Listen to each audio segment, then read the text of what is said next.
What is up, everyone? Welcome back to the Viking Boys. I am Jake. Today I'm going to be talking about two of the most important things that you absolutely have to do if you're an entrepreneur and wanting to buy rental properties.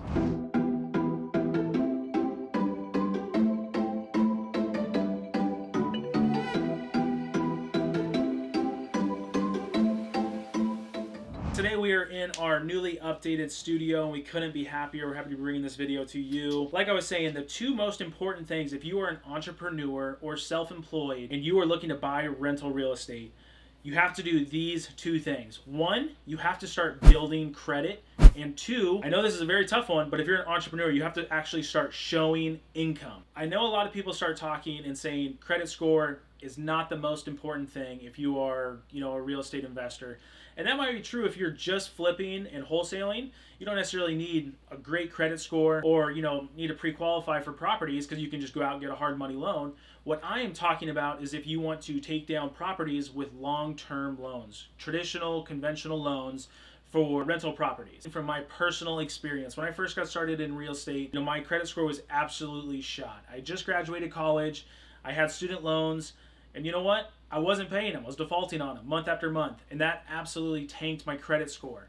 And then guess what? I went to go buy a house and they ran my credit and they said, oh, you're not going to be able to get pre-qualified. Your credit's shot. I was down to like the 500s or something absolutely terrible. And I had to start rebuilding my credit. So I have 3 tips for you if you are in that position and you are looking to build your credit back up.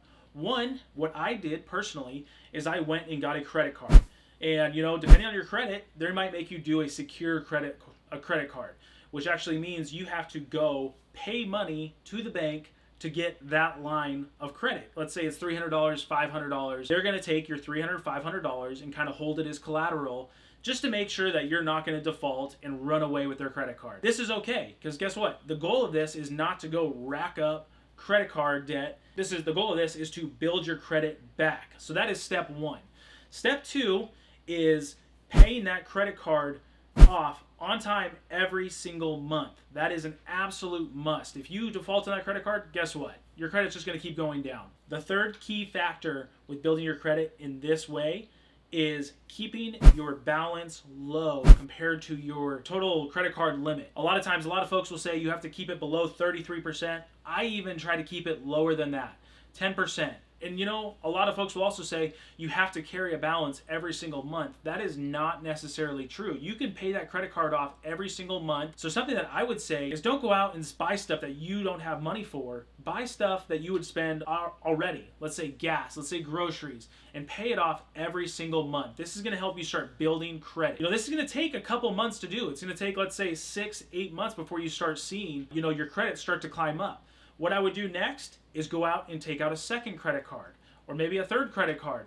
The more credit that you can show the bank when you're going to buy a house, the more credible you're going to look. The absolute key factor here, I said it earlier, is you cannot go get these credit cards and max them out. I know it kind of seems like free money right there, but you have to be smart about this. If your goal is to build your credit, you can't go out and max out these credit cards because that's going to do the exact opposite. It's going to tank your credit more and more. You have to pay these credit cards on time. You cannot default. That will absolutely tear apart your credit again as well. So the second factor of what I was referring to is you have to start showing income.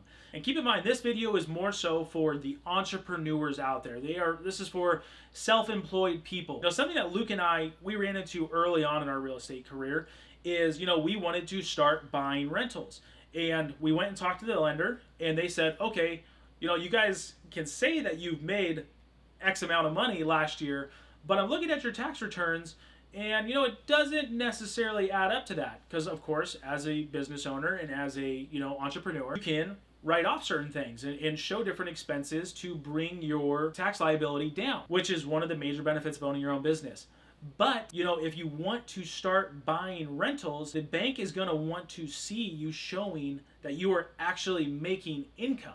So I personally actually just had a funny talk with one of our good friends. He is in the same spot. He is an entrepreneur. He's worked for himself for the last 3 years. He does well, but he owns a small business. And, he's able to, make a decent amount of money, but he's also able to write a number of things off. His office, his cell phone, his gas, different things like that. But if you want to get pre-qualified for a property, you might want to dial those things back in order to show that you're making more money. Granted, it is a tough bullet to swallow because you're going to have to pay that in taxes at the end of the year. So you might want to start preparing to have a higher tax liability at the end of the year. So if I have any recommendations, I would do this in slow steps. Instead of just coming out and showing that you jump from, let's say, $20,000 a year income to $100,000 a year, do it in increments because you don't want that massive tax liability.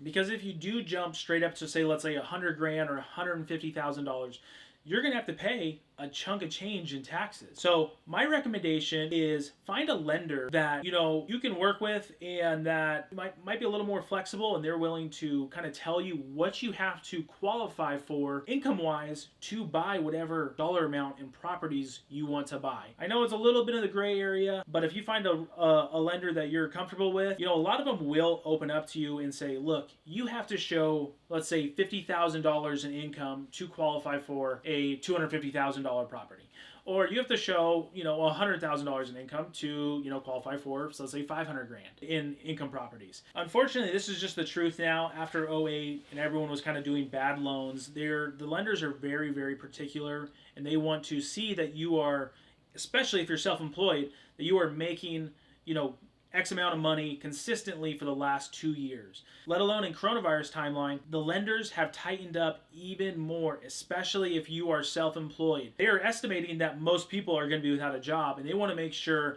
that you are still making the income that you are stating, even on showing from your last tax return. So they're going to, ask for proof for this year to date.